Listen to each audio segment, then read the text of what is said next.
bukan sosok tadi Satrio Piningge, Satrio, karena kan kalau jongko yang lain itu masih ada perakitan sidik itu terwujud gitu loh, terus di serat-seratnya itu jelas gitu.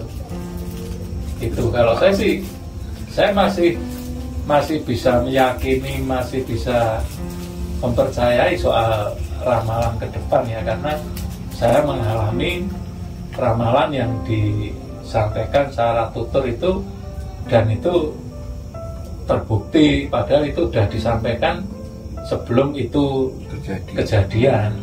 Iya, soalnya kadang itu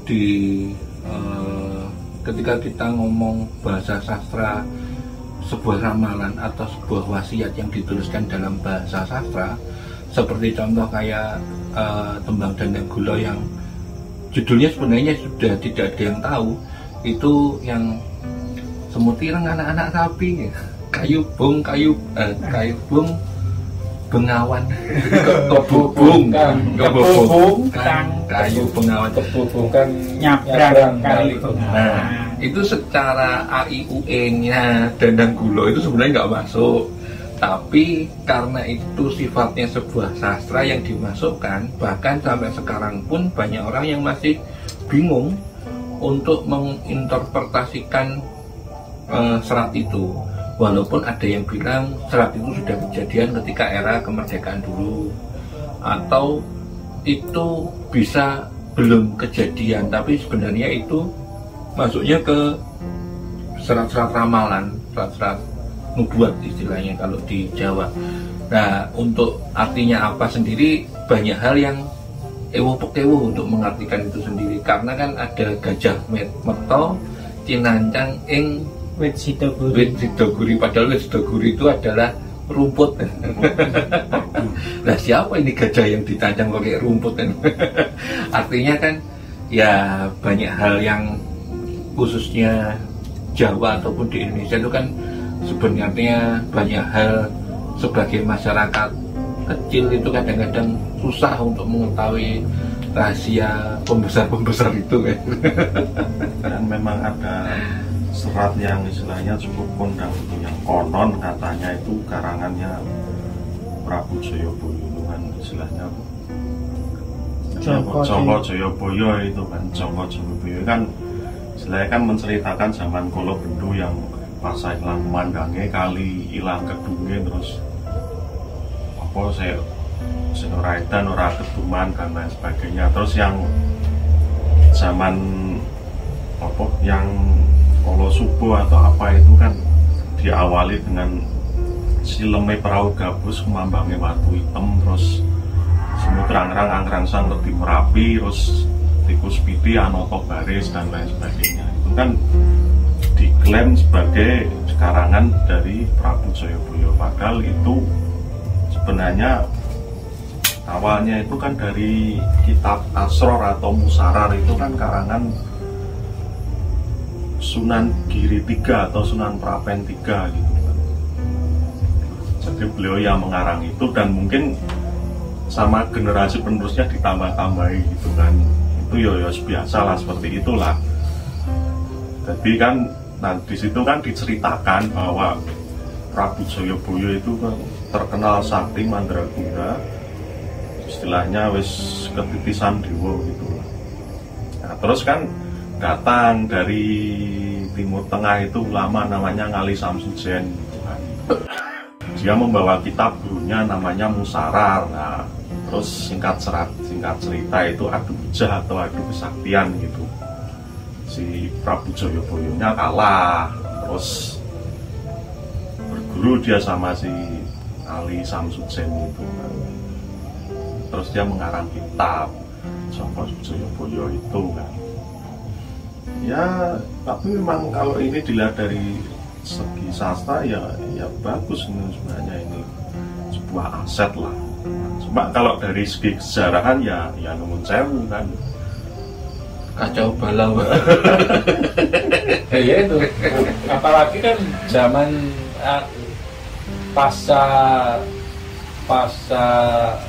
zaman reformasi itu kan cerita-cerita tentang Satrio Piningit itu kan udah mulai banyak kreativitas, dibikin apa, dibikin sosok apa gitu. Dan sepengetahuan saya itu ada beberapa versi tentang ramalan tentang Jongko Joyoboyo, dan setiap versinya itu memiliki memang ada kemiripan, tapi detailnya itu agak beda-beda. Ada 3 versi yang saya tahu itu, yang satu punya dari salah satu abdi dalam Keraton Solo, yang 2 dari Yogyakarta. Yang 2 dari Yogyakarta ini salah satunya dulu sempat kopiannya dibawa oleh manajer atau yang wayang kancil, yang dulu dikenal dengan dalang wayang kancil di Jogja. Itu dari pangeran siapa saya lupa. Dari 3 versi itu yang saya tahu, itu kemungkinan masih ada versi-versi yang lain yang isinya kadang ada perbedaan satu dengan yang lain, walaupun ada beberapa kemiripan. Nah, sebenarnya kalau ditanya sebenarnya yang ori mana, nah semuanya mengklaim ori, kan bingung saya. itu hal-hal yang ya kayak begitu. Jangan pun yang begitu kayak Selat Kolotidho kan aja, kadang itu isinya itu kadang antara versi Jawa Tengah, versi Jogja, sama versi Jawa Timuran itu ada geser-geser dikit. Itu yang Selat Kolotidho. Cuman Selat Kolotidho itu kan yang terkenal adalah ada unen-unene sak bejo-bejane sing mali, sing bejo Wangi dan Mas Podo. Itu sebenarnya ikon yang terkenal dari Selat Kolotidho itu. Walaupun kadang kalau diangkat dalam beberapa cerita ada yang tenguk-tenguk nemu ketuk barang, itu kan juga dari Selat Kolotidho juga itu. Tapi saya pernah itu kan kalau ingat dulu itu istilahnya ceramahnya almarhum Profesor Damar Jati Supancar itu, jadi Ratu Adil itu kita nggak bisa itu kayak nunggu orang jatuh dari langit atau tiba-tiba harus beduk ada gitu. Tapi itu adalah sebuah sistem yang harus dilahirkan. Kalau misalnya ceritanya para nabi-nabi terdahulu kan mereka memang sudah nubuah gitu, memang dilahirkan untuk seperti itu, dan tidak dilahirkan dari masyarakat kan istilahnya ya wis memang kodratnya seperti itu. Cuma kalau Ratu Adil itu kita harus membuat sistem yang benar-benar adil, dan dari sistem itu kita akan melahirkan entah itu sosok atau itu sekelompok orang yang bisa kita sebut sebagai Ratu Adil gitu, yang akan memimpin istilahnya Nusantara ini menuju ke mercusuar dunia gitu. Menarik itu dalam arti ketika kita berbasic pikiran pelajaran Eropa itu kan adalah meng-create supaya dipercepat, supaya ada maka diada-adakan akan munculnya, supaya cepat munculnya. Kalau teori eksak yang dari barat kan rata-rata bagaimana menciptakan hal itu. Cuman masalahnya dalam kepercayaan Jawa yang diberitahukan kakek saya itu, orang Jawa itu sangat percaya sekali dengan Mongso Kolo. Mongso Kolo walaupun gak ngerti itu keluarnya kapan ya, tapi orang Jawa itu mempercayai Mongso Kolo. Artinya Mongso Kolo itu adalah sebuah masa yang suka nggak suka pasti begitu. Salah satu contohnya karena iya kan, pengetahuan itu awalnya dari pengetahuan petani sebenarnya, dari kaum agraris. Artinya ketika mongsonya hujan maka lumut bakal subur di mana-mana, tapi ketika mongso kering maka lumut pun bilang pasti hilang. Nah, pengetahuan Mongso Kolo itu akhirnya menciptakan pemahaman tentang era atau tentang mongso itu sendiri, baik di masalah politik ataupun masalah yang berkehidupan menyangkut orang banyak. Nah, mongso itu sendiri berkaitan sama perjalanan waktu yang kadang-kadang ya yang susahnya itu kita nggak ngerti kapan mulainya dan kapan berakhirnya, kan itu masalahnya. Walaupun beberapa versi aliran ada yang menyebutkan ciri-ciri mongso berganti itu gimana, kayak ada lintang panjang sore atau macam-macam. Itu kadang-kadang menandai tentang berakhirnya sebuah mongso pada suatu zaman. Ada kepercayaan hal seperti itu ketika menurut cerita kakek saya tentang masyarakat Jawa itu sendiri. Jadi mengkreat itu sebenarnya bisa-bisa saja, sah-sah saja, tapi ketika kondisi alamnya belum memberikan tandanya, orang Jawa kadang-kadang susah untuk ide itu. Kalau yang secara ini ya kalau pemikiran itu kan pemikiran ahli ya, akademisi yang pikirannya mungkin. Tapi kalau dari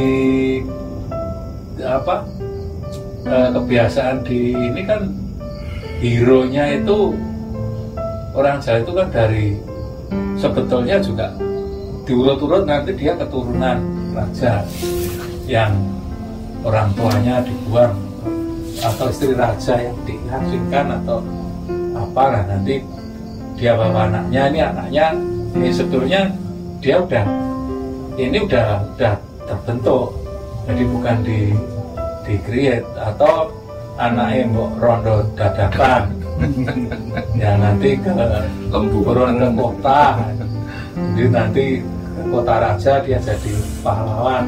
Nah tapi kalau diturut-turut ternyata ini anaknya rojo, hingga ketika ada masalah pun dibelani ya, seperti itu. Jadi ya memang banyak kemungkinan kan, banyak ini. Cuman kalau tentang Satrio Piningit tadi ya itu apakah memang benar-benar ada diramalkan atau memang itu tokoh ideal atau itu memang impian aja orang yang frustasi gitu sebenarnya. Ya frustasi nggak dapat keadilan kan, pengennya goroki adil, nanti akan datang ya, diam-diam wes tenang, nanti akan datang pemimpin yang adil. Stereotipnya orang Jawa itu biasanya menyenangi kalau memiliki pemimpin yang asalnya dari pemimpin yang terdahulu, entah yang terdahulu banget atau yang sebelumnya atau yang agak jauh atau yang jauh banget. Pokoknya harus ada cantolannya. Kenapa? Karena itu melegitimasi bahwa dia adalah berpendidikan baik. Maksudnya memiliki kemampuan yang cukup cakap untuk melakukan hal itu karena terbukti dari leluhurnya dulu pernah melakukan hal itu. Itu adalah stereotip, nggak tahu di tempat lain ya, tapi kalau di Jawa setahu saya itu stereotipnya kayak gitu. Makanya ketika ada suksesi sebuah kerajaan di zaman dahulu, dan itu akhirnya sampai sekarang jadi kebiasaan orang-orang kampanye, itu mesti golek cantolan gitu kan. Cantol ke sopo, Kak Ketang yang terbaru katanya mengaku keturunan Pangeran Diponegoro orang gitu. Istilahnya kan kalau di Jawa itu train semua musim batu. Ya memang seperti itu, dan keinginannya juga yang jadi yang apa istilahnya Satrio Piningitnya ya orang Jawa. Ya kabeh istilahnya kebanyakan seperti itu ya, pinginnya dari kalangannya sendiri gitu. Sama kayak orang Yahudi ya pinginnya itu mesiahnya dari orang Yahudi, terus dari siapa gitu, pokoknya dari kalangannya sendiri lah, bukan kalangan orang lain gitu. Iya, jadi ide bahwa masyarakat biasa bisa menjadi raja itu secara timeline-nya di Indonesia sendiri mungkin ada kerajaan yang begitu, tapi secara garis besar timeline sejarah kerajaan-kerajaan besar di Indonesia itu kayaknya rakyatnya tidak menghendaki seperti itu. Jadi orang biasa yang menjadi raja itu agak ditabukan. Karena ditabukannya itu akhirnya dibuatkanlah kisah dia dari mana, atau segera secepatnya dia dinikahkan oleh yang punya tra, sehingga dia bisa menciptakan legitimasi. Sama seperti kasus ceritanya, walaupun ini berdasarkan dari para raton tentang kisahnya si Kenaro. Ketika Kenaro dianggap dari keturunan yang dalam tanda kutip diceritakan adalah keturunan yang belum jelas, maka dicarikan candidates yang beranggapan dia memiliki garis yang lebih baik daripada Kenaro. Dan hal itu berulang di setiap suksesi kerajaan yang ada di Jawa. Maksudnya pasti digoleki cantolan-cantolan atau segera dinikahkan yang perempuan itu memiliki trah keturunan khusus. Nah, terutama yang Nuwun Sewu, yang Mataram ini kan, Mataram Islam itu kan sebenarnya trah petani kan, cuma kan tetap dicarikan nasabnya, cantolannya ke Brawijaya 5 itu kan. Jadi istilahnya kan Joko Tarub itu kan masih anaknya atau apanya itu Brawijaya 5, nanti kan turun Joko Tarub, terus Ki Kertas Pendowo, Ki Ageng Selo, Bendan Kejawen. Ayo Bendan Kejawen itu kan Joko Tarub itu loh. Nah, terus kan sampai akhirnya terus pemanahan, terus Senopati gitu kan. Itu kan apakah beliau ini apakah benar masih keturunannya istilahnya Brawijaya 5? Wong Brawijaya 5 sendiri itu siapa? Istilahnya apakah beliau itu benar-benar sosok yang ada atau fiktif Nuwun Sewu ini kan? Atau sebenarnya dari beberapa Raja Majapahit itu ada satu yang diaku sebagai Brawijaya 5. Ini kan kita kan nggak tahu, istilahnya naskahnya yang sejaman itu kan kita nggak nemu, nggak ada prasasti yang nyebut Brawijaya 5 itu kan nggak ada. Itu kan kita tahunya Brawijaya 5 itu kan yang belakangan, istilahnya yang jaraknya jauh lah dari tempat kejadiannya, rentang waktunya. Iya, masalahnya ketika cerita Babat itu dikaitkan dengan cerita arkeologi Amaut. Tapi yang perlu digarisbawahi atau diambil benang merahnya adalah bahwa setiap masa atau setiap periode itu pasti akan timbul satrio piningit tadi. Siapapun, mungkin di era kemerdekaan itu satrio piningit ya benar itu kan Soekarno itu, karena yang memang diharapkan. Kemudian masa Pak Harto itu dan sebagainya, bahwa itu suatu hal yang sudah diramalkan, itu orang lain yang nggak tahu mau ciri-cirinya, tetapi bahwasanya itu pada masanya itu suatu masa itu pasti ada satrio piningit ya. Kalau saya sih meyakini iya, lebih baik daripada yang dulu. Ada zaman Pak Karno itu mungkin ada yang lebih baik dari zaman sebelum kemerdekaan. Zaman Pak Harto pasti ada yang lebih enak, lebih kehidupannya lebih mapan, tapi juga tidak menafikan banyak juga yang sengsara. Nah, yang sengsara ini masih menghendaki nanti akan timbulnya satrio piningit lagi. Apa sekarang mungkin di era Pak Jokowi ini, presiden sekarang itu sudah timbul ada yang merasa dirinya lebih enak karena banyak bantuan. Jadi wah ini satrio piningit ya benar ya, bisa saja itu hak masing-masing orang untuk untuk mengklaim bahwa satrio piningitnya itu ini. Setuju. Nah, artinya gini, setiap suksesi itu yang jadi pemimpin kan cuma satu, yang kepingin banyak. Makanya dalam pemahaman pemikiran orang Jawa itu lekat dengan istilah wahyu keprabon. Kenapa? Karena orang Jawa sadar betul bahwa kursinya ini cuma satu nih, yang berebut banyak. Nah, yang jadi siapa? Entah dia lebih bodoh atau dia lebih pintar atau dia tidak lebih baik, itu terserah. Tapi pada kenyataannya adalah yang terpilih cuma satu. Dan terpilihnya itu kasusnya macam-macam. Entah itu karena keberuntungan, entah itu karena kecerdasan, entah itu karena kebetulan, entah itu bejoni dia tengok-tengok temuriku di situ atau macam-macam, dan itu diistilahkan lekat dengan wahyu keprabon yang benar-benar dipilih dan dikehendaki oleh Tuhan. Kenapa kok orang Jawa sampai berpikiran sedemikian? Karena basic cara berpikirnya ayo sing royokan kata, sing royokan banyak gitu kan. Untuk yang jadi siapa kita sama-sama nggak ngerti gitu kan.